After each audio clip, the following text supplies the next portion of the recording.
So this month we're going to be talking about change, but not old change. We're going to be talking about new change and the future of change and what that means for us as coaches.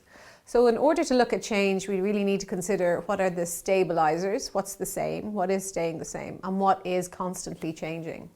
So change does have structure to it. It has order in terms of its process. We look into science for change, we look into engineering for change, we look into how we do things for change. But that's okay because we have some certainty around that. The future of change though, especially for us as coaches, will be quite uncertain. We're not quite certain how AI is going to impact our coaching. We're not quite certain about how devices in our homes are going to impact our coaching. So I wanted to share one of the pieces that came up recently. We talked about it actually at one of our live events, and how data is changing and how we collect data is changing. And we were talking about the Google devices that we might have in our home, or Alexa, some of them are called. But these are devices that are to support our intelligence in the comfort of our own home. They're devices that are voice recognizing. They're able to recognize our voice, they're able to understand instruction. And if you are doing a mental quiz, or there's a quiz on TV and you're trying to know what the capital of a particular city is, you can ask this device and it will check its database and it will tell you. So it is like a supplement, extra drive of intelligence that you have available in your own home. Great, we like that. Technology, we're using it. But there's also a reaction because of that. And the reaction is we are learning to talk to devices, and devices are talking back to us. And one of the things that came up recently that we discussed was how we are altering our communication in order for the device to understand us. So because devices aren't fully formed yet in terms of their recognition of all types of voices and all types of dialects from all areas of the world, we have to sometimes slow down how we speak or change the pronunciation of a particular word in how we speak for that device to understand our instruction and then respond to us. What we have feedback now is in family homes and around dinner tables and around tea tables, people are asking their device for help around a particular subject. And so the way we have banter, the way we construct conversations are changing in order to support devices. How do you think that's going to impact our communication style in the future? That we are relying now on devices to hold a lot of data that we used to hold before. A really simple reaction to that, we know in the workplace and in schools, is a lot of our younger children that are growing up that never had to do the basic maths like some of us who are much older, used to do, don't actually have that neural pathway anymore. They don't actually know how to do simple maths in their head. And so what's changed is we've become reliant on a lot more devices that are external to us in order to support us doing our everyday living.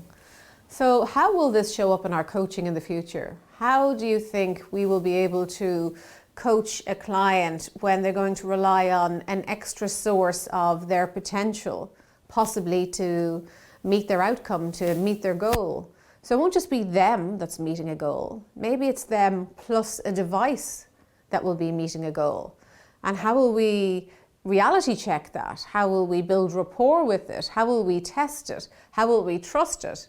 So when we're thinking about change in the future and AI and VR and all this amazing technology that's coming down the road, we have to consider how that will impact the potential of the person in front of us, our clients, and also how it will expand their agendas. Because what if they can access resources that they never had before in order to meet goals? How do you think that will stretch their goals? What will they do differently with the devices and the resources that they couldn't do before? So will there be more learning languages that we had before? How will that impact our brains? How will it impact our job choices? Where will we be with that?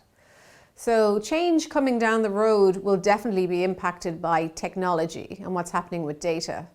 But also what comes out of that is we will change how we trust ourselves. We will change how we trust our clients, and we will change how we will be trusted.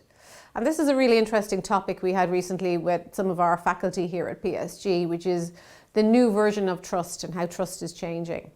So one of the questions that we often don't ask ourselves is, how do we trust, and how do people trust us? And is it the same? Probably not. So what do you look for when you're trying to engage in an important relationship? What are the elements of trust for you? In coaching, we always, again, go back to values and knowing your values and knowing yourself, and looking for your core values in another human being will enable you connect with a level of trust that you can trust their behavior will be similar to yours, that you can trust that they hopefully won't do anything to damage or blindside that relationship because you understand their values. But what will happen in the future when there are devices as part of the relationship? How will we use data and trust data in terms of dependability and respect and integrity, all the things that we hold dear from a value system? How will we value a device in the relationship in coaching? So when we're thinking about the future and we're thinking about change, we probably have to revisit and maybe even re-establish our relationships based on different types of trust, different value systems, different ways of showing up in that relationship. And what we can't do in the future is hold on to the story of what we had all our lives up to this point. We can't hold on to a historic version of ourselves. We can't get stuck in, well, I used to trust people by testing this and checking that. In the future, that won't be valid. In the future, you're going to have to look for different signals, different proof points of what trust is for you. What will you expect in the future when you start a new relationship, maybe in the workplace or networks or remote teams or remote relationships? So you're in touch with someone from the other side of the world. How will you build trust when the changes that are in place impact the human engagement in that trust? So what we're thinking about is re-establishing a version of ourselves that is much clearer in terms of who we are, and then understanding how we build that out to change and be ready for the future. Because if we get stuck in history, we're going to lose those amazing resources that are coming down the line for us.